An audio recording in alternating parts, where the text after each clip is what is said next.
what happened is as they landed on the moon in this metallic contraption, which was sitting there, and they claim it was early lunar morning, so the sun was low on the horizon. But when you have a thing on an open plane and the sun hits it, in the morning it hits it at right angles because it's low. And immediately that thing begins to heat from the solar radiation. And they claimed that they couldn't even sleep in this metallic contraption in a place where the sun will drive the soil temperature up to 250 degrees. Okay? Now, because they were cold. See, they were too cold to sleep. And I'm looking at this and saying, how could that be? So one day I did my famous weenie experiment.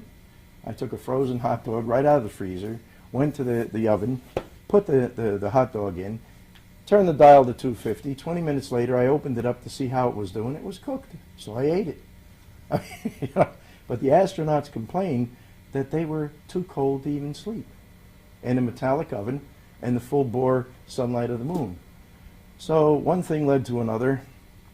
I also found books written by ex-government scientists, one of whom very definitely states that there's a radiation problem out in space, that whenever that sun throws a little fit, a little solar storm, that the amount of radiation is vast and immense, and that you would need 6 feet of shielding all around you, because X-rays do what they call diffract, to keep you alive from even a medium solar storm, or even a little one for that matter, solar flare, solar storm. So I took a very jaundiced look at the thing, and I began to write. It was not a book. It was more, what's the word I'm looking for, Bart?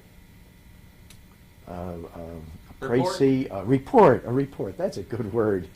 Yeah, and I began to write more of a report because I wanted to forward it to Ross Perot, as he was ostensibly running for president at the time. I never did get through to him.